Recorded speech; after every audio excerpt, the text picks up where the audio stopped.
तो नाम जापक को क्या सावधानी रखनी चाहिए जिससे उसका नाम सिद्ध हो जाए? बड़ा सुंदर प्रश्न उत्तर प्रश्नकर्ता पूज्य श्री स्वामी अखंडानंद सरस्वती जी महाराज, उत्तर देने वाले ब्रह्मबोध संपन्न पूज्य बाबा उड़िया बाबा जी महाराज। तो क्या सावधानी रखे, क्या त्याग रखे जिससे नाम जापक सिद्ध हो जाए? सिद्ध नाम जापक रोम रोम रग रग नामाकार वृत्ति। पहले तो असंबद्ध प्रलाप छोड़े, असंबद्ध बेमतलब की बातें।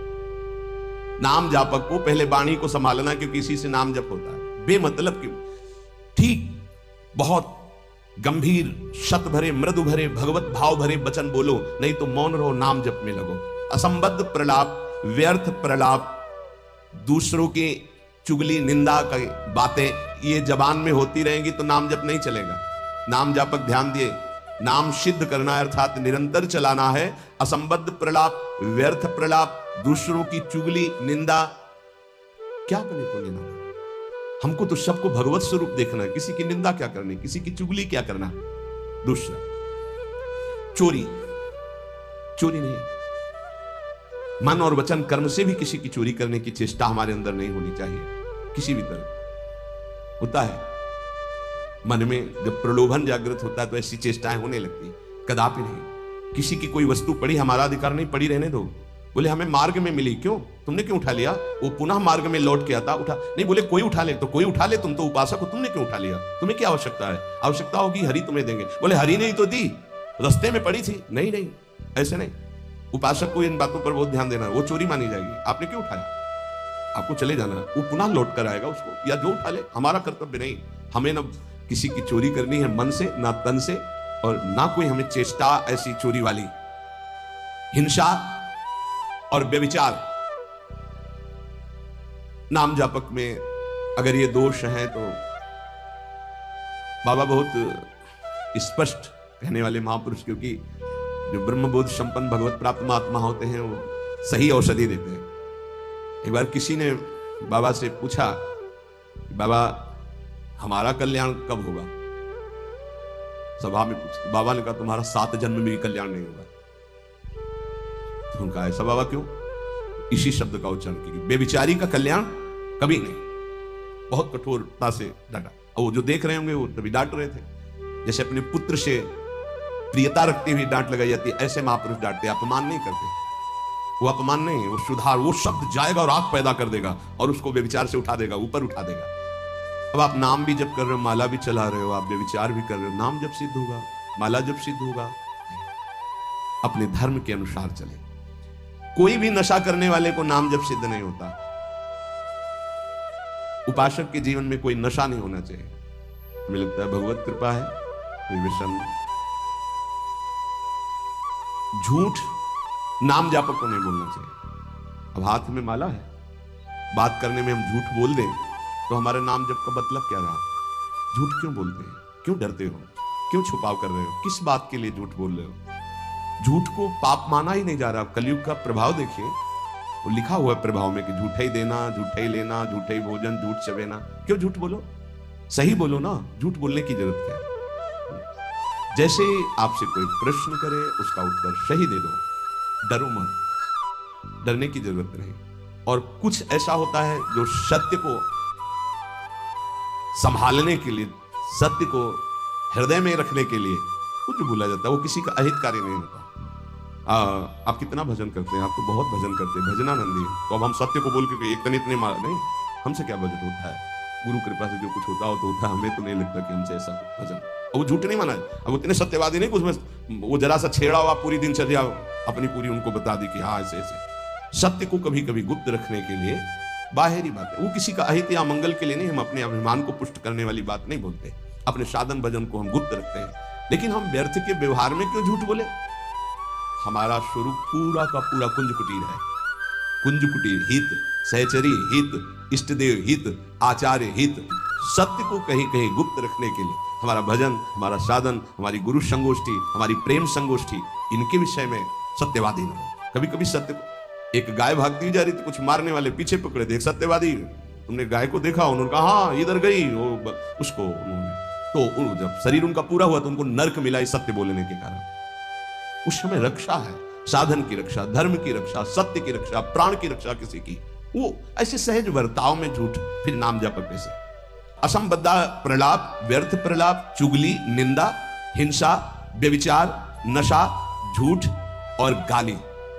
ये प्रार्थना है कि ब्रजवासियों की वाणी पे इस सूत्र को ना देखें, वो भगवत पार्षद है। यहां के पानी का प्रभाव है ऐसा, जैसी पियो पानी वैसे बने वाणी। तो इनका हृदय बड़ा कोमल है। जब तक ब्रजवासियों की टूक अंदर नहीं जाएंगे तो गौर श्याम जोड़ी नेत्रों में झलकेगी नहीं। इनका प्रभाव है। वैराग्य मार्ग के पथिक को इनके टुकड़ों की आशा रखनी चाहिए। इनके टुकड़ों में सामर्थ्य है श्यामल गौर जोड़ी को हृदय में प्रकाशित करने की। तो इनकी वाणियों में न देखे, क्योंकि हम ब्रजवासी हैं, ब्रज में वास कर रहे हैं सब। तो यहां अगर ये कि सत्संग में सुना था कि ब्रजवासी, तो उनके प्रति दोष दृष्टि बन जाएगी। ब्रजवासियों की वाणी में थोड़ी कठोरता हो, हृदय एकदम मक्खन से भी ज्यादा कोमल निर्मल होता है। ये भगवत पार्षद है, ये ठाकुर जी को भी कुछ नहीं समझते। जब अपने स्वरूप में आते हैं तो कहते तुम्हारे 2-4 लाख गौएं ज्यादा होंगी, अगर हमें दांव ना दिया, पीठ में न बैठाला, तो कल से खेल में नहीं आने देंगे। खेल में कौन किसका गुस्सैया, चलो बाहर। तो ठाकुर जी भी कान पकड़ते, हाथ जोड़ते, ये उन्हीं के सखा है। इस रज में मां के गर्भ से प्रकट हुए, ये प्रेम भूमि शिव शनकादि बंदित रज है। तो ब्रजवासियों पर ये दोष दृष्टि न रखे, अपनी वाणी को संभाले, कभी अश्लील शब्द और गाली आदि न बके, नहीं तो भजन सिद्ध होने में बाधा पड़ेगी। जो देहात्म बुद्धि से व्यवहार करता है उसके नाम जप में बाधा पड़ती है।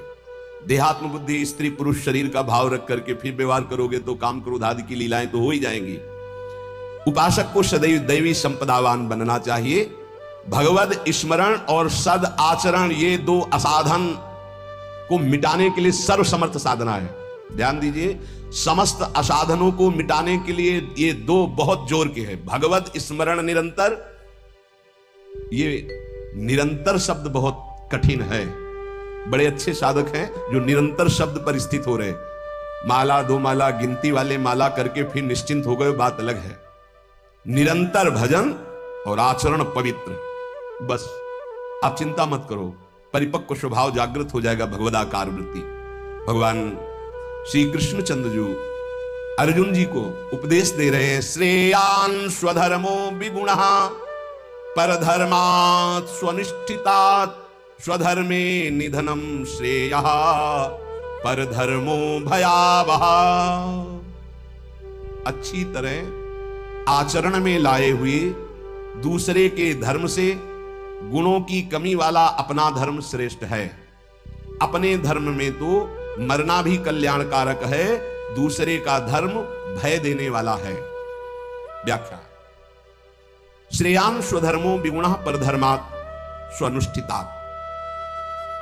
बाहर से दूसरे का धर्म बड़ा गुण संपन्न दिखाई दे रहा है, उसके पालन में बड़ी सुगमता है, तुम्हारे मन को आकर्षित कर रहा है।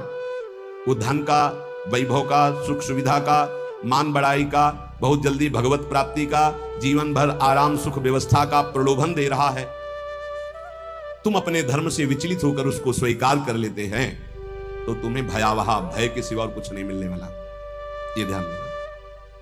किसी भी तरह के प्रलोभन से अपने साधन पथ का, अपने धर्म का, अपने मार्ग का त्याग नहीं किया जाता।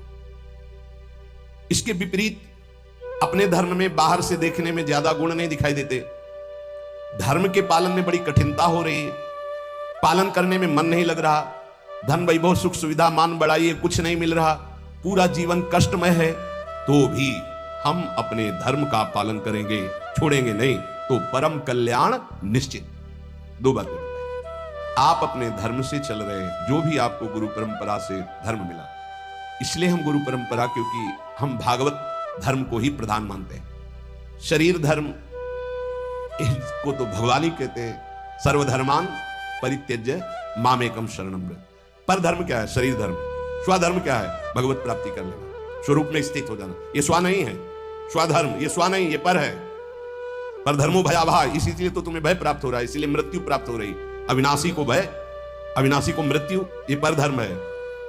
बाहरी व्याख्या करें तो वर्णाश्रम धर्म को प्रधानता करके, लेकिन उस धर्म का भी फल है कि इसी का त्याग हो जाए और स्वामी स्थित हो जाए, अगर उसी में फंसा रहा तो नहीं।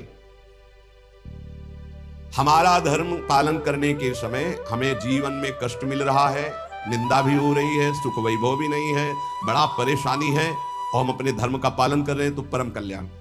दूसरा हमें प्रलोभन दे रहा है, बाहर से देखने में गुण संपन्न और उस धर्म में बड़ी सुगमता है, पालन करने में बड़ा मन लगता है, धन वैभव सुख सुविधा मान बड़ाई ये सब जीवन भर खूब भोग आराम, हम अपने धर्म का त्याग करके उसे स्वीकार कर लिए तो भयावह परिणाम में भय प्राप्त होगा। कई ऐसे प्रलोभनों में धर्म परिवर्तन कर लेते हैं, कई ऐसे प्रलोभनों में अपने साधन का परिवर्तन कर लेते हैं, नहीं, परिणाम में भयावह, भगवान कह रहे परिणाम मंगल में नहीं होगा। अपने धर्म के पालन में कठिनता हो, मन भी ना लगे, धन वैभव सुख सुविधा मान बड़ाई भी ना मिले, जीवन भर कष्ट सहना पड़े तो भी हम अपने धर्म का त्याग नहीं करेंगे, तो उसका परिणाम होगा परम मंगल, परम सुख। मनुष्य के लिए धर्म का पालन करना ही परम कर्तव्य है। जैसे अर्जुन जी भगवान से कह रहे हैं कि मैं युद्ध नहीं करूंगा, भिक्षा का अन्न पा करके जीवन गुजारा करूंगा, तो अर्जुन जी की छात्र धर्म वृत्ति है और इस समय धर्मयुक्त युद्ध आया है, अब भिक्षा मांगना है ठीक, ये पर धर्म हो गया। इस समय स्वधर्म युद्ध है, स्वधर्म का त्याग करके पर धर्म स्वीकार करोगे तो हाथ कुछ नहीं लगेगा, भय, भगवान समझा रहे। धर्म या कर्तव्य उसे कहते हैं जो सत्य की तरफ ले जाता है, और सत्य चढ़ाई है। अभी जैसे साधक को वाम मार्ग का प्रलोभन हो तो बड़ा अच्छा लगेगा। कुछ ऐसे वाम मार्ग है वैदिक सिद्धांत के विरुद्ध, जिनमें मदिरा पान करना, व्यभिचार करना, ये सब वाम मार्गी। जैसे जब महाप्रभु चैतन्य देव तीर्थ यात्रा में विचरण किए थे तो वाम मार्गियों ने ही कृष्णदास जी को आकर्षण किया। मन को लगता है कि यहां तो कुछ रोकना ही नहीं है, ये नहीं करना, ये नहीं करना, ये नहीं करना, हर कदम पे कठिनता है मार्ग पालन में, तो क्या होगा? पतन, नरक की प्राप्ति, और ये परम पद, परम सुख की प्राप्ति। अपने कर्तव्य का पालन, अपने धर्म का पालन करने में उपासक को सुख आराम धन संपत्ति मान बड़ाई आदर सत्कार यदि धर्म पालन करने में ही मिलते तो धर्मात्माओं की आज बहुत टोलियां देखने में आती कि ये सब धर्मात्मा चल रहे। स्वधर्म का पालन करने वाला न सुख को देखता है, न मान बड़ाई को देखता है, न धन संपत्ति को देखता है, स्वधर्म को देखता है। शास्त्र आज्ञा धर्म पालन के लिए प्रमाण होती है कि तुम्हारा धर्म क्या, उसके लिए शास्त्र आज्ञा क्या, उसका पालन करना है। सुख सुविधा मान बड़ाई धन संपत्ति ये धर्म पालन करने वाले नहीं देखते कि इस धर्म के पालन करने में तो ऐसा ऐसा बड़ी कठिनता है, कोई सुख नहीं मिला, अब हम ये स्वीकार करते हैं और उसमें रुपया पैसा मिल रहा है, सुख सुविधाएं, मनमानी भोग आचरण। भगवान सावधान कर रहे हैं। स्वधर्म पालन कर्तव्य पालन में भारी से भारी कष्ट उठाया जाता है, तब उसकी आध्यात्मिक उन्नति भागवतिक उन्नति होती है। जो धर्म पालन करता है उसे कष्ट नहीं अनुभव में आता, उसका भारी तप बन जाता है, और तपस्वी पुरुष की आध्यात्मिक और लौकिक दोनों उन्नति बहुत जोर की होती है। कर्तव्य अपने धर्म के पालन के लिए किया जाता है, इसलिए उसको दुख नहीं होता कि हम आपके लिए जो बर्ताव कर रहे हैं अपने धर्म का पालन करने, अब आप जो बोले जैसा व्यवहार हमें उससे लेना देना नहीं, हमें अपने कर्तव्य का पालन करना है। श्री भगवान कह रहे हैं वास्तविक स्वधर्म किसे कहते हैं? तुम मेरे अंश हो, परमात्मा के अंश हो, इसलिए तुम्हारा स्वधर्म है स्वरूप में स्थित होना, देह में स्थित होना नहीं। वही जहां से प्रारंभ किया। यदि ये मानव देह प्राप्त करके भगवत प्राप्ति नहीं कर पाए तो क्या स्वधर्म? इसीलिए गोस्वामी जी कहते सो सब धर्म करम जरि जाऊ, जहां राम पद पंकज भाऊ। वो सब धर्म कर्म में आग लग जाए, इसमें श्री भगवान के चरणों में प्रेम ना प्रकट हो पाता, क्या फायदा उस धर्म कर्म से? अपने को शरीर मान करके जो धर्म किया जाता है, सही माने में उस धर्म का फल है कि स्वरूप में आ जाओ। अगर नहीं आए तो शरीर धर्म का कोई ये नाशवान शरीर में नहीं हूं। हां, इसका पालन करने का फल है कि इससे वैराग्य हो जाए। शरीर के धर्म का पालन करने का फल है कि शरीर से वैराग्य हो जाए, तभी सच्चा फल मिला। राग युक्त शरीरों के धर्म पालन से क्या लाभ मिलेगा? अपने को हम प्रभु का सेवक या जिज्ञासु, यही खास धर्म है, यही सही धर्म है। स्थूल शरीर का धर्म या मन बुद्धि का धर्म, यही तो हम मानते चले आ रहे हैं, इसी में तो हमारी दुर्गति हो रही। हमारा मन जो कहता है वही हम करते हैं, हमारी बुद्धि जो कहते हैं ये धर्म नहीं। जो शास्त्र कहता है, जो गुरुजन कहते हैं, उसे समझो। परमात्म प्राप्ति चाह करना यही सबसे बड़ा धर्म है। मुझे इस जन्म में भगवत प्राप्ति हो जाए, परमात्म प्राप्ति के मार्ग में चलने वाले साधक के मन में धन, मान, बड़ाई, आदर, आराम, प्रशंसा की बिल्कुल इच्छा नहीं होना चाहिए। धन, मान आदि के मिलने पर हर्षित नहीं होना, उनके नष्ट होने पर शोकित नहीं होना। भगवत इच्छावश प्रारब्ध वशात चाहे जितनी संपत्ति बढ़ जाए, अभिमान, हर्ष नहीं होना। भगवत इच्छा प्रारब्ध वशात, दो शब्द है, भगवत इच्छा भक्त, प्रारब्ध वशात ज्ञानी। चाहे सब नष्ट हो जाए, कोई शोक नहीं। हमारा धर्म पालन, भगवत मार्ग इनके अधीन नहीं कि चार लोग बड़ाई किए तो हमारा भजन ठीक हुआ, चार निंदा करने लगे तो हमारा भजन कमजोर, और रुपया पैसा वैभव नहीं है तो बोले इनका भजन का प्रकाश क्या है। ये बाहरी संसारी व्यक्ति दर्शन करेंगे, उपासक बिल्कुल इस बात पर ना जाए। ये भगवत इच्छा प्रारब्ध के अनुसार आए या जाए, इससे कोई हर्ष और शोक नहीं होना चाहिए। इसलिए कर्तव्य रूप से प्राप्त लौकिक कार्य भी सुचारू रूप से करते हुए आध्यात्मिक वृत्ति बनाए रखे, क्योंकि स्वधर्म आध्यात्मिक वृत्ति है।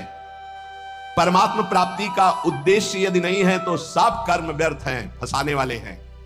जो परमात्मा प्राप्ति के उद्देश्य से कर्म किए जाते हैं उसी से परमात्मा प्राप्ति होती है, इसलिए वही स्वधर्म है। परमात्मा प्राप्ति करना ही हमारा स्वधर्म है।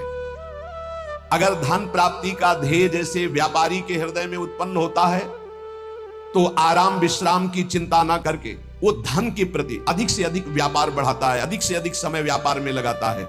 ऐसे ही उपासक को भगवत प्राप्ति का जब लक्ष्य बना लिया तो अधिक से अधिक समय भजन में, अधिक से अधिक आप नाम जप, अधिक से अधिक कष्ट सहें, जो काम, क्रोध, लोभ, मोह, मद, मत्सर, सर्दी, गर्मी, इन सब के कष्ट सह करके जैसे व्यापारी अपने धन को बढ़ाता है, ऐसे भगवत प्राप्ति के मार्ग वाला भजन को बढ़ाता है। जैसे हमारे फोड़ा हो जाए तो हम डॉक्टर को पैसा दे के चिरवा के महीनों कष्ट सहते हैं, पर हमारे अंदर व्यथा नहीं होती, क्योंकि हमें पता है फोड़े का ऑपरेशन करवाने से हम ठीक हो जाएंगे, सुखी हो जाएंगे। ऐसे ही ध्यान देना, उपासक को जब कोई गाली देता है, अपमान करता है, निंदा करता है, प्रतिकूलता आती है तो समझता है, यद्यपि दुख का अवसर है पर वो समझता है जैसे फोड़ा दुख का अवसर है ऑपरेशन करवाना, ऑपरेशन पैसा दे के करवा के महीना भर पट्टी बांध के, पर वो दुखी, पीड़ा का तो दुख है लेकिन अंदर दुखी व्यथा वाला नहीं है, क्योंकि पता है आगे हम ठीक हो जाएंगे। ऐसे ही साधक अंतःकरण से प्रसन्न रहता है कि आज हमारा अपमान हो रहा है, गाली मिल रही, तिरस्कार हो रहा है, बड़े द्वंद्व सता रहे, कल हम निर्द्वंद हो जाएंगे। भगवान हमको ऐसी सामर्थ्य देंगे, माया का कोई भी दुख हमें छू नहीं सकेगा, हम भगवत प्राप्त महात्मा होंगे, हमें भगवान का साक्षात्कार होगा। इस लाभ के लिए हर कष्ट सहता हुआ प्रसन्नता पूर्वक वो आगे चलता है। ध्यान दीजिए, इसके बिना आप चल नहीं पाएंगे। आपके अंदर जब काम, क्रोध, लोभ, मोह, मद, मत्सर की इनकी व्यथा होती है तो आपको लगता है कितने दिन सहेंगे, नहीं, कितने दिन नहीं सहना, आगे बहुत परमानंद है, बस कुछ समय की बात है। और ये इसलिए आपको ज्यादा कष्ट दे रहे हैं क्योंकि आप इसका चिंतन कर रहे हैं, कितने दिन सहेंगे, अभी चिंतन छोड़ो, अभी खत्म हो जाएगा, आओ चिंतन प्रभु में लगाओ, अभी आनंद। और एक अंदर अनुभव की बात, जब तक आपके पाप नष्ट नहीं होते बिना किसी कारण आपका हृदय जलेगा भजन करने पर।